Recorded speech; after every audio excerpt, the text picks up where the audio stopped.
Hi guys, dissolution का second part. अभी तक हमने सिर्फ रियलेशन अकाउंट बनाना सीखा था। आज हम सीखेंगे कैपिटल और बैंक या कैश अकाउंट कैसे बनाते हैं रियलेशन अकाउंट के बाद। अब जब रियलेशन अकाउंट बनाएंगे उसके बाद लिखेंगे partners capital account, particulars A B, particulars A B. मैं मान के चल रहा हूं कि दो ही पार्टनर्स हैं। सबसे पहले बाय बैलेंस ब्रॉट डाउन, जितना उनका कैपिटल था। उसके बाद by journal reserve, old part मतलब इनकी प्रॉफिट शेयरिंग रेशियो में बढ़ जाएगा। रिजर्व फंड इनकी प्रॉफिट शेयरिंग रेशियो में बढ़ जाएगा। कंटीजेंसी रिजर्व बढ़ जाएगा। वर्कमैन कॉम्पेंसेशन फंड बढ़ जाएगा। प्रॉफिट एंड लॉस बढ़ जाएगा। आईएफएफ नहीं आएगा। क्यों? क्योंकि वो तो रियलेशन अकाउंट में चला गया था।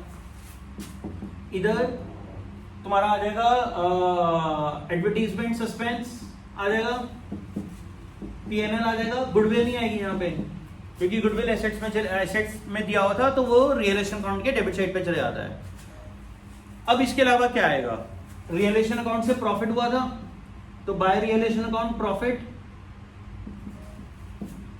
अगर लॉस था तो टू रियलेशन अकाउंट लॉस। उसके बाद आपको मैंने बताया था कि कुछ कुछ चीज होती है जो पार्टनर्स टेक ओवर कर लेते हैं।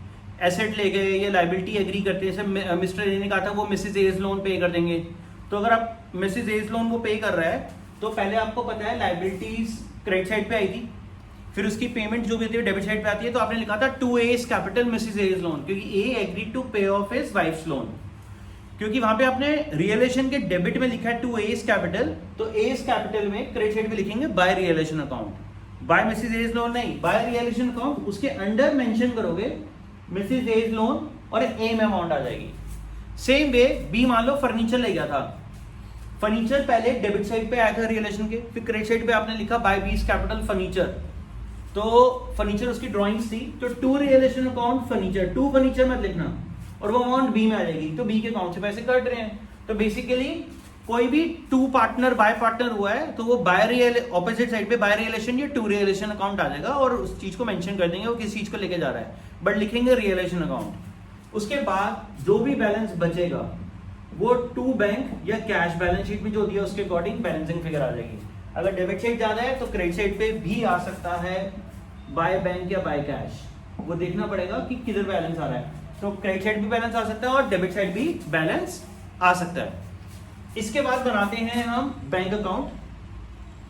बैंक अकाउंट का फॉर्मेट है पर्टिकुलर्स अमाउंट, पर्टिकुलर्स अमाउंट। सबसे पहले टू बैलेंस ब्रॉट डाउन, जो कैश एंड बैंक है वो इधर आ गया।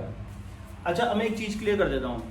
मैंने बोला था बैलेंस शीट में अगर कैश दिया है तो हर जगह कैश वर्ड यूज करना है। इवन यहां पे भी बैलेंसिंग फिगर कैश होगा और कैश अकाउंट ही बनेगा। And we will write to balance brought down, जो कैश इन हैंड एसेट्स में दिया था वो इधर आ जाता है। लेकिन अगर आपको वो दे रखा है, क्या कहते हैं, बैंक अकाउंट दे रखा है, तो जो हर जगह बैंक यूज करेंगे तो हम ऐसे ही बैंक अकाउंट में टू बैलेंस ब्रॉट डाउन लिख देंगे। बट मान लो कैश और बैंक दोनों दे रखे हैं, फिर क्या करना है? तो आपको बैंक ही लिखना है रियलेशन अकाउंट में भी, पार्टनर्स कैपिटल में भी। जब आप बैंक अकाउंट बनाओगे तब to balance brought down, bank balance तो इधर आ गया। फिर इसके अलावा नीचे लिखेंगे इसके टू कैश अकाउंट, जो कैश है ना वो बैंक में डिपॉजिट कर देंगे, तो उसकी एंट्री होती है bank account debit to cash. तो बैंक अकाउंट के डेबिट साइड पे टू कैश आ जाएगा। इसके अलावा क्या आता है यहाँ पे? मैं एक चीज भूल गया था, मैं अभी यहाँ पे लिखवा लेता हूँ, बता देता हूँ आपको। मैंने बताया था रियलेशन अकाउंट में पार्टनर्स लोन नहीं आता, चाहे वो एसेट्स में दिया हुआ है चाहे वो लाइबिलिटीज में दिया हुआ है। तो लाइबिलिटीज वाला जो पार्टनर का लोन अमाउंट है, लोन अकाउंट है, वो इधर आता है, और एसेट वाला लाइबिलिटीज वाला इधर आएगा। एसेट्स वाला डेबिट साइड पे आएगा। यहाँ पे होता क्या है मैं एक्सप्लेन कर देता हूं। अगर एज लोन लाइबिलिटीज में दिया है और बीज लोन एसेट्स में दिया है, एसेट पे बी के लोन का मतलब क्या है कि फर्म ने उसको लोन दिया है। अब हम ये कर क्या रहे हैं? हम फर्म कर रहे हैं क्लोज। तो हम क्या करेंगे, जो भी उसका बैलेंस बनेगा वो उसको पे ऑफ कर देंगे।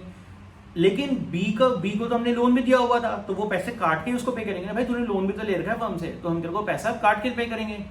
तो वो काटने के लिए क्या करेंगे, उसकी कैपिटल अकाउंट के डेबिट साइड पे ट्रांसफर करेंगे। तो अगर किसी पार्टनर का लोन एसेट्स में दिया हुआ है तो वो यहाँ पे ट्रांसफर होगा टू बीज लोन, और वो बी में लिख देंगे, और फिर बैलेंसिंग फिगर बैंक या कैश आ जाएगी। लेकिन अगर कोई लोन लाइबिलिटीज में दिया है तो वो डायरेक्टली पेड ऑफ होता है बाय एज लोन और अमाउंट इधर आ जाएगा सीधा। तो ये लायबिलिटीज वाला लोन इधर आता है और एसेट्स वाला लोन इधर आता है। किसी पार्टनर की बात कर रहा हूं, पार्टनर के लोन की। इसके अलावा to realisation account, sale of assets. अब ये अमाउंट कैसे आई? रियलाइजेशन अकाउंट में जब भी कोई सेल हुई थी, मैंने बोला था बाय बैंक में लिखो और बाय बैंक के अंडर लिखो, सारी आइटम्स लिखी, टोटल बाहर लिख दिया, वही टोटल यहां आ जाएगा। बाय बैंक जो भी एसेट आपने जितने में भी बेचा था उसका फिर टोटल अमाउंट वाले कॉलम में बाहर लिखा गया था एंड में, तो वही टोटल डायरेक्टली इधर आ गया। तो इसका फायदा होता है, वो करने का फायदा क्या हुआ था, जब आपने बाय बैंक के अंडर आइटम्स लिख के अंदर लिख के अमाउंट और फिर टोटल बाहर लिखा, तो एक तो जब तुम्हें रियलाइजेशन अमाउंट का टोटल करना था तो अमाउंट्स कम हो गई थी टोटल करने के लिए, और फिर वही अमाउंट सेम टू सेम इधर भी आ गई। Same way by realisation account payment of liabilities इधर आ जाएगा, पेमेंट ऑफ लायबिलिटीज इधर आ जाएगा। ये टू बैंक जितना भी आया था रियलाइजेशन के डेबिट में वो सारा इधर आ जाता है। उसके बाद जो ये कैपिटल अकाउंट के बैलेंसेस हैं ये आ जाएंगे बस, by A's capital, by B's capital. ये जो बैलेंसिंग फिगर थी, अगर किसी का इधर आया था तो वो इधर आ जाएगा बैलेंसिंग फिगर, और ये अपने आप मैच कर जाएगा। ठीक है, तो पहले रियलाइजेशन अकाउंट बनता है, फिर पार्टनर्स कैपिटल बनता है और फिर बैंक अकाउंट बनता है।